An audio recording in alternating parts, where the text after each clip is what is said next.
Ihmiset, ei pelkästään suomen opiskelijat, sanoo mulle tosi usein, että suomen kieli on niin vaikea oppia. Ja mä oon puhunut jo aiemmin tästä näkökulman muuttamisesta ja sen ymmärtämisestä, että suomi ei välttämättä ole objektiivisesti niin paljon vaikeampi kuin muut kielet, mutta se on niin erilainen, että se tuntuu vaikeammalta oppia. Ja mä mietin tätä tässä yhtenä päivänä ja mä tajusin, että mulle suomen kieltä äidinkielenä puhuvana englannin ja ranskan oppiminen oli tosi vaikeeta. Eli jos me katsottaisiin tätä suomalaisten näkökulmasta, niin me voitaisiin sanoa, että englanti ja ranska on tosi vaikeita kieliä. Mä muistan vielä, kun mä aloin opiskella englantia koulussa ja meille esiteltiin niinkin perusasia kuin artikkelit. Siis miksi ihmeessä sun pitää laittaa A-kirjain sanojen eteen ja miksi joissain tilanteissa se muuttuu the-artikkeliksi. Ja parhaiten mä muistan, kun mä opin, miten sanotaan hän englanniksi. Mun kirjassa luki pojasta, miehestä ja mun piti kysyä mun isältä, että mitä tää oikein tarkoittaa. Mun aivot ei pystynyt käsittämään, miksi sä käyttäisit eri pronominia miehille ja naisille, jos ne on molemmat ihmisiä. Äläkä edes aloita puhumaan ranskan feminiini- ja maskuliinimuodoista. Mä mietin tätä kans yksi päivä ja on niin laajasti hyväksytty käsite, että asioilla ja tavaroilla on sukupuoli, että sitä ei enää kyseenalaisteta. Mutta mä en vieläkään tajua, että miksi näin on. Tuoli ei ole yhtään sen naisellisempi kuin jääkaappi.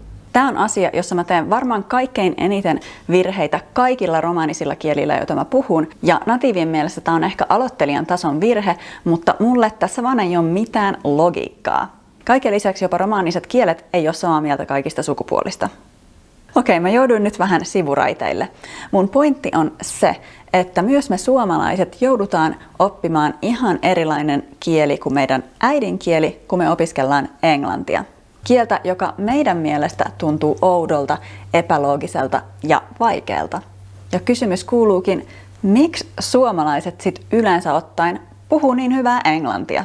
Ja vaikka mä haluaisin kehua Suomen koulutusjärjestelmää tässä asiassa, ehkä meidän englannin opettajat ja oppitunnit on parempia, mutta me aletaan opiskella englantia suurin piirtein samaan aikaan kuin muissa Euroopan maissa, joten se ei voi olla se syy.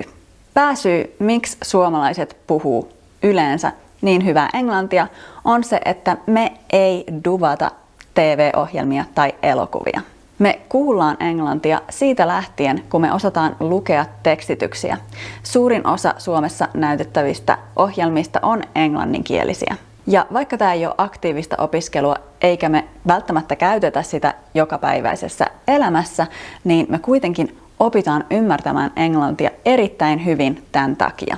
Ei kielioppia pänttäämällä, paitsi koulussa englannin koetta varten. Ja tällä mä halusin osoittaa, että jos suomalainen on oppinut englannin kuuntelemalla paljon sitä kieltä, myös sä voit oppia suomea kuuntelemalla paljon suomen kieltä. Tämä on just sitä, mitä me tehdään mun suomen kielen kurssilla. Mennään siitä, mistä aita on matalin ja tie sujuvaan Suomeen on suorin. Me ei hämmennetä itseämme erilaisilla kielioppisäännöillä, vaan aletaan suoraan ymmärtämään itse sitä kieltä. Okei, mä tiedän, että suomi tuntuu susta vaikeammalta kuin muut kielet, koska ne on lähempänä sun omaa äidinkieltä, mutta älä pidä tätä esteenä ja muista pikkulottaa, joka kamppaili artikkelien kanssa. Nähdään ensi videossa. Moikka!